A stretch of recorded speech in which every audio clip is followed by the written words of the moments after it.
Whether you're new to selling on Amazon or you've been doing it for years, I think it's definitely important to take into consideration how you're running your business as you grow over the years. I've been selling on Amazon for 6 years now, and in this video, I'm gonna be talking about why I'm moving towards one specific niche and focusing on high margin products versus selling a bunch of random stuff in all sorts of categories. I started selling on Amazon in December 2016, and my first FBA shipment, I sent in literally just the 10 products that I could get my hands on. I scrolled through Best Buy's online sales page, found a couple water bottles, some video games, some random store brand products, and I threw in a couple items that have been sitting around the house. Now, going forward from that, I started to just experiment with everything. So I went to thrift stores, I looked at books, I looked at electronics, I looked at basically every item in the thrift store. I went to retail stores, found random products on clearance. I personally think clearance hunting was way better back then, the game's changed, but I did that for the rest of 2017 until I got ungated in grocery. I sent in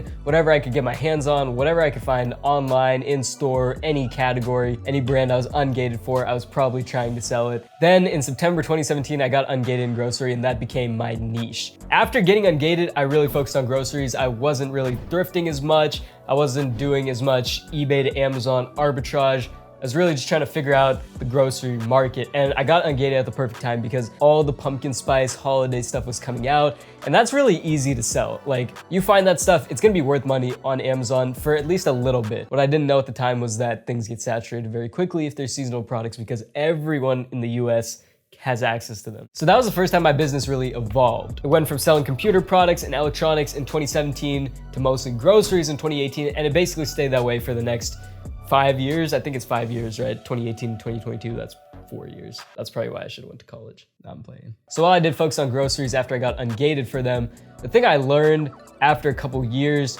is replenishable products are the way to go. Pretty sure this brought in like $8,000 worth of revenue last year. Products that you can sell over and over and over again, that you can just buy, get them shipped to your house.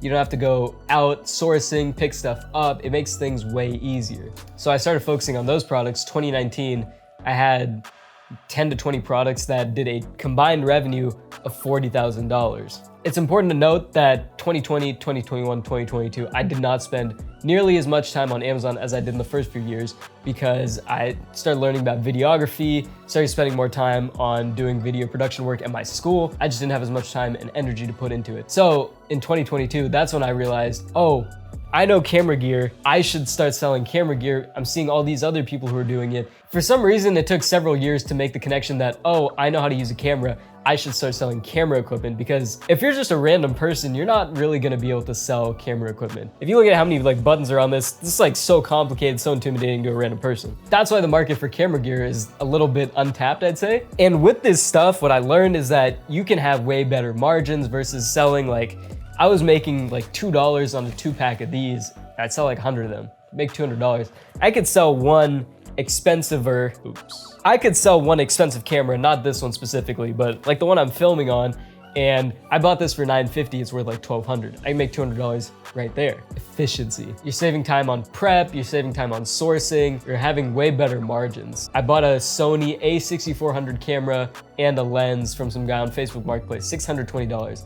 So camera, $450, lens, $170. I sold the camera for $760. In my opinion, that's way more efficient than going to 3 different grocery outlets to maybe find a bunch of these at one of them and then not get something at the other store. You get the idea. The days of me going to Goodwill every night back in 2017 to find products like this for $2 and sell them for $5 is over. You really gotta think about how you value your time and how much your time is worth. Is it really worth it to put in the effort to prep and pack $2 profit items? When you're in the beginning stage of the business, it might be because you don't have a lot of capital. You're really just trying to grow, and getting more sales in, more opportunities to get feedback, more opportunities to build up your seller rep with Amazon, more opportunities to get ungated automatically for products. So I think in the beginning, selling random stuff, it makes sense. But once you're a few years down the line, not even a few years, once you're just you know what you're doing and you know this is something you're gonna be putting time into, figure out a niche that you know, or something that is really profitable that's not just random stuff. Aside from the profit margins being way better, the efficiency of having to source less products, I'm way less likely to get IP claims and have Amazon come on a listing and completely me over. It's happened too many times. The only thing I would be worried about is getting an inauthentic claim and just dealing with returns in general because they're expensive products. It's Amazon, you can get scammed. I'm not gonna deny that, but so far the return rate hasn't been crazy. And that's because I'm doing my best with testing these. I write thorough descriptions,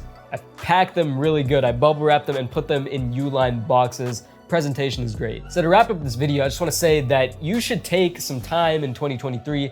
We're right in the beginning of the year to really analyze what you're doing with your business instead of just running on autopilot, go, go, go. It's important to step back and look at what you're doing. And I'm not saying to quit selling the random stuff, the $2 profit items. I'm just saying it's important to think about what you're doing and make sure you're getting the most out of your time. That's gonna wrap it up for this video. First video with a somewhat renovated setup. I'm still missing like 90% of the things I wanted for this, but I did get the table. If you guys have any questions, leave them in the comments below because I read all of them and I will respond to it. And if you guys have any video ideas or topics you want to see me cover, leave that in the comments below too, because I'm really trying to make a ton of great videos this year. So I'll see you guys in the next one. Oh, that's not gonna work. See you guys in the next one. That should work.